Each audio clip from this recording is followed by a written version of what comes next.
जैसा आपने मेरे से प्रश्न किया कि ठाकुर जी बिहारी जी महाराज कैसे धराधाम पे आए, कैसे उनकी उत्पत्ति हुई, तो उस संदर्भ में आपको बताना चाहूँगा कि है तो निकुंज की लीला। निकुंज की लीला मतलब गोलोक की लीला।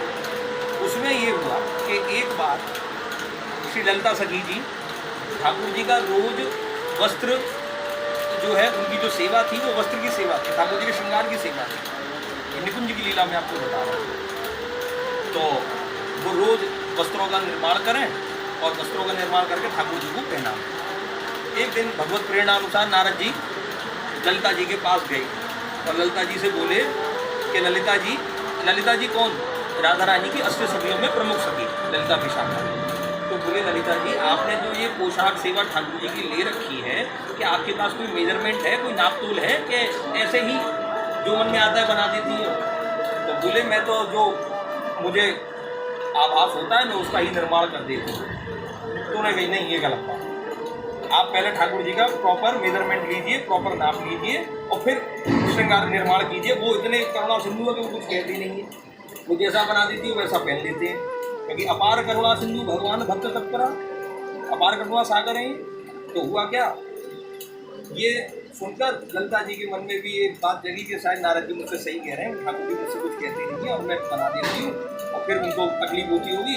तो उन्होंने श्याम सुंदर को अपने कक्ष में बुलाया कि एक बार आप मेरे पास आए, और वो जो है उनका मेजरमेंट वहाँ पे करने लगे। इधर नारद जी पहुँच गए राधा जी के पास, राधा रानी के पास, और राधा रानी से बोले श्री जी से कि ये जो ललिता जी ने आज श्याम सुंदर को अपने कक्ष में बुलाया है, और ना जाने काय को बुलाया हुआ है, आपसे पूछना है। तो बोले अच्छा ऐसे। तो श्री जी ललिता जी के कक्ष में आई तो वो क्या देखती है कि ललिता जी ठाकुर जी का वक्षस्थल का जो है मेजरमेंट करने के लिए उनको आलिंगन कर रही थी कि इनका वक्षस्थल कितना बड़ा है, इस हिसाब से पोशाक बनेगी। ये जैसे ही श्री जी ने देखा तो उनको लगा कि सेवा में त्रुटि आ चुकी है, और उन्होंने उनको ललिता के ऊपर कुपित हुई कि आप श्याम सुंदर की सेवा के लिए, ना कि उनके निज को जो उनका जो सामिप्य है उसको अधिक ना बढ़ाइए। तो और उन्होंने श्राप दे दिया कि अब आप सेवा में त्रुटि आ गई और आप सेवा से वंचित हो। तो जब पूरी बात श्री जी को पता लगी तो श्री जी भी बड़ी दुखी हुई, ये सब ठाकुर जी की लीला है, सब नारद जी के से प्रपंच रचाए। तो उनको लगा कि भैया ये गलत श्राप दे दिया, लेकिन ठाकुर जी ही बोले कि ये मेरी ही प्रेरणा थी ताकि मृत्यु लोक के वासी रास को समझ सकें कि रास क्या पद्धति है, रास को समझ सकें कि रास पद्धति क्या है। रास की जो भूमि है वो श्री वृंदावन धाम में श्री निर्वन जी में रास होता है, ये जगत विख्यात है, कोई बात नहीं। तो अलीगढ़ के पास एक जगह है हरदासपुर, वहाँ श्री हरिदास जी का जन्म हुआ आशुजीव जी के घर पर। बचपन से ही भगवत प्रेरणा, तो जैसे भगवान बुद्ध एक रात को उठ के चल दिए थे जीवन का रहस्य जानने के लिए, जब उनको समझ में आया कि सारी चीज़ें क्या है, ऐसे ही श्री स्वामी जी महाराज भी जब उन्होंने देखा कि संसार व्यर्थ है और उनका जो मुख्य उद्देश्य जब उन्हें याद आया कि मुझे तो राष्ट्र की स्थापना करनी है, तो वो फिर वहाँ अलीगढ़ से चल दिए भजन करने के लिए। ठीक है, 25 वर्ष की उम्र में वो वृंदावन आई श्री स्वामी जी महाराज, और वृंदावन आने के बाद में उन्होंने श्री निधवन जी में यमुना किनारे अपनी एक कुटिया बनाई और यहाँ संगीत साधना प्रारंभ की। तो ठाकुर जी जो ये स्वामी जी महाराज जो है निकुंज लताओं में चले जाते थे और वहाँ जाके किसी से बातें करते रहते थे, घंटों अपनी साधनाएं करते रहते। तो उनके प्रमुख शिष्य विठल विपुल देव जी के मन में बड़ी ये उत्सुकता रहती थी कि ये स्वामी जी श्री हरिदास जी महाराज कहाँ जाते हैं और किससे बातें करते हैं, आखिर है क्या इन लताओं के अंदर। लेकिन हिम्मत कभी ना पड़े गुरु जी से पूछने की, है, क्योंकि एक मर्यादा है गुरु शिष्य की।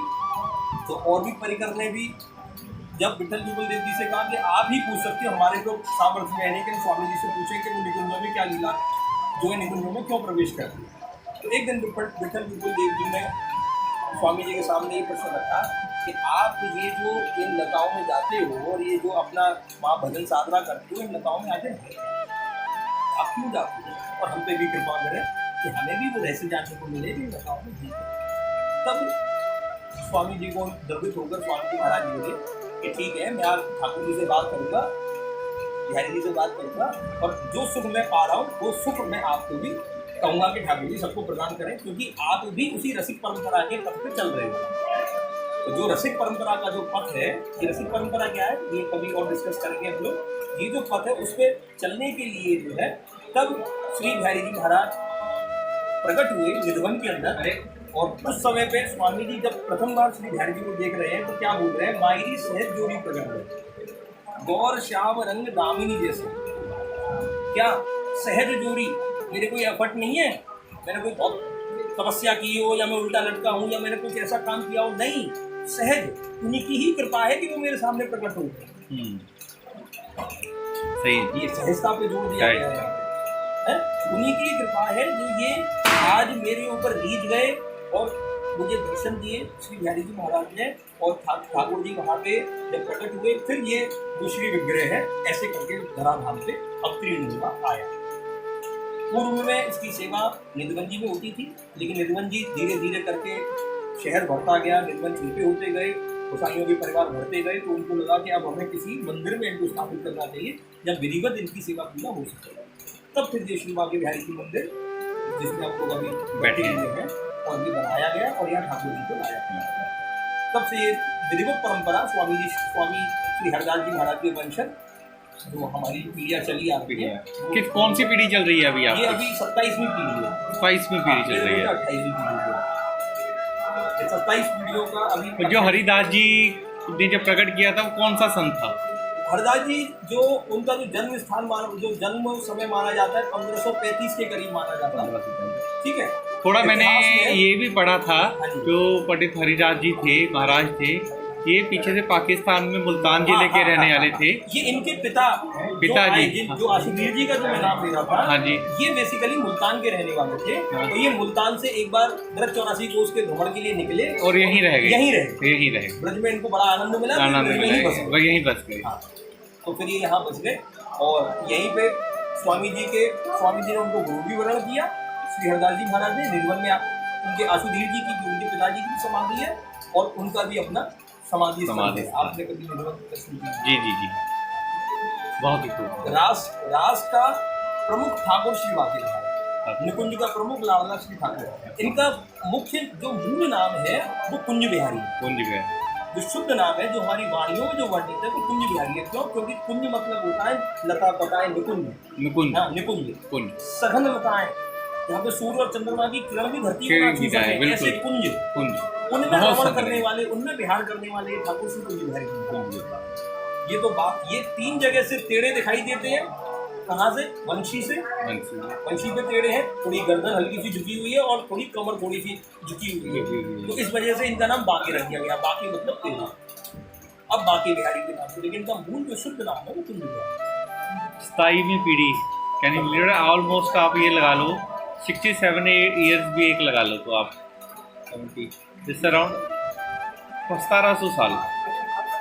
हाँ, लगभग 1700 साल नहीं, 1700 साल तो नहीं, 550 एक साल में 4-5 पीढ़ियाँ निकल गई। एक साल में निकल जाती है।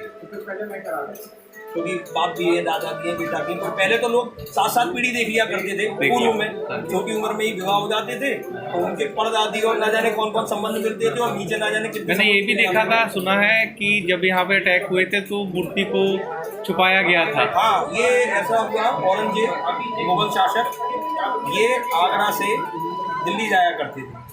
ठीक है, इनका ऐसा इतिहास में बताया जाता है, वर्णन किया जाता है कि जब तक ये ब्राह्मणों की चोटी और जनेऊ नहीं कटवा देते थे इनको नींद नहीं आती थी, बड़े कट्टर मुसलमान। हाँ, तो एक बार ये इसी छठीगरा से, ये छठीगरा जो मोड़ पड़ता है वृंदावन से पहले, तो ये आगरा से दिल्ली की तरफ जा रहे थे। तो इनको बादल, अमावस्या की रात में घनघोर बादल हो गए थे, कोई चंद्रमा की रोशनी वहाँ पे किसी प्रकार का तारे का, कोई चंद्रमा का, जब बादल हो गया तो कुछ दिखाई भी ना दे, तो इन्हें एक प्रकाश बिंब दिखाई दिया औरंगजेब को। तो इन्होंने पूछा कि भाई ये प्रकाश बिंब कहाँ से आ रहा है, क्या है?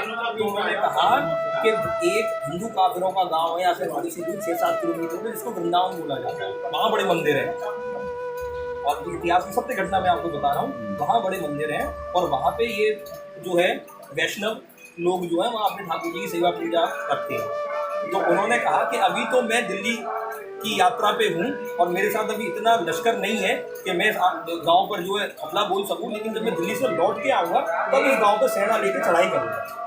और उस समय इसका विध्वंस गाँव का किया जाएगा।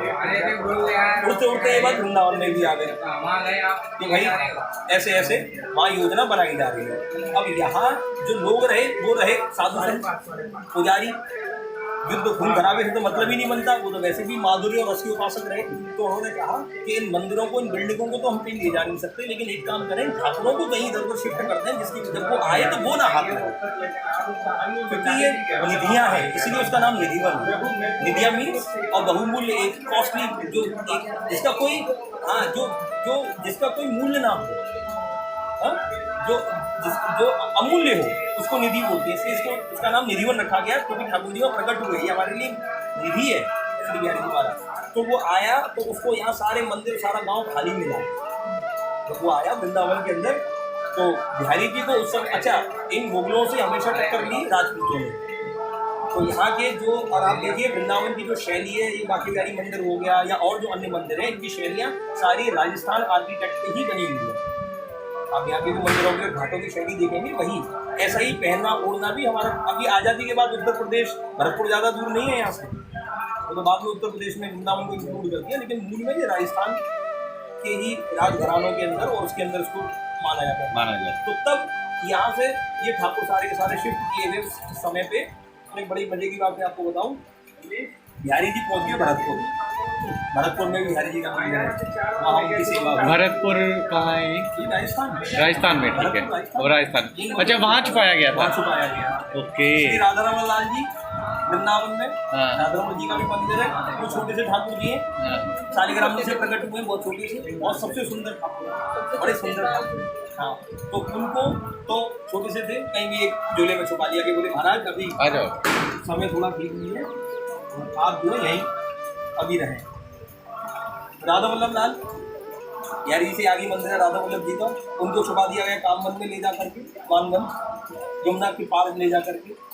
उसके अलावा जुगल किशोर जी 60 ठाकुर हैं वृंदावन के प्रमुख, और जुगल किशोर जी को करौली, ठीक है, और गोपीनाथ जी, गोविंद देव जी जयपुर, ये सब वृंदावन से गए। ठीक है, फिर वापस लाई गई। हाँ, अब वापस केवल 3 आए। वो आया, उसने गोविंद देव जी का मंदिर तोड़ा, ये 7 मंजिल का मंदिर था, उसने तोड़ा, और वो उसकी सेना उसी में अधमरी हुई। बोले महाराज ये उस समय क्रेन व्रेन तो थी नहीं, सब हाथों से ही सारे काम होते थे। बोले महाराज हमारी तो बस्ती है नहीं अब कि हम इस मंदिर को और उतार सकें, और यहाँ सेना आदि, अब राशन भी खत्म हो गया। तो वो बोले ठीक है, जितना टूटा अब चलो यहाँ से आगे बढ़ो। तो केवल 3 ठाकुर ही ब्रज में वापस आए। ये बड़ी मूल बात बता रहा हूँ मैं आपको। 3 ठाकुर में श्री बिहारी जी वापस आए, श्री राधारमण जी वापस आए, श्री राधा वल्लभ लाल वापस आए। तो ये एनालिसिस की गई, रिसर्च की गई कि थे 7 आए 3, ऐसा क्यों? तो उसमें एक कॉमन बात निकल के आई, जो बाकी के 4 बाहर रह गए उनके साथ श्री जी का विग्रह अलग था। आप कभी दर्शन कीजिएगा, गोविंद देव जी में श्री जी अलग है, गोपीनाथ जी में भी श्री जी का विग्रह अलग है। बाकी के ये 3 ठाकुर हैं, श्री राधा वल्लभ, श्री बाके बिहारी और श्री राधारमण जी, इनमें श्री जी का विग्रह नहीं है। श्री जी केवल गद्दी सेवा, जो एक गद्दी रखी जाती है उसको माना जाता है। हमारे यहाँ पे दोनों को ही एक ही रूप माना जाता है। श्री बिहारी जी की उपासना में श्री जी और बिहारी जी का एक ही विग्रह, एक संयुक्त विग्रह माना जाता है। आपने दर्शन करिए, तब संतों ने कहा कि यदि वृंदावन में कोई उपासना करता है और विग्रह मात्र भी इनमें भेद करने की कोशिश करता है, राधा अलग कृष्ण अलग, तो वो वृंदावन में रहने का अधिकारी है। वो क्या, उसका ठाकुर रहने का अधिकारी है। सही है ये चीज तो आप बहुत खूबसूरत इस ब्रज भूमि में कभी भी श्री राधा कृष्ण में भेद ना जाए, ये दोनों एक ही तत्व है। शरीर आत्मा के लीजिए, तो वही सबसे सुंदर उदाहरण है। ठाकुर जी यदि शरीर है तो श्री राधा जी की आत्मा। सही है, बहुत लोगों को कंफ्यूजन है, बहुत बढ़िया है ना इस चीज को लेकर। ये सही बात, आप अपनी आत्मा को कैसे अलग करोगे ये आप सही है। हरी लाल की जय।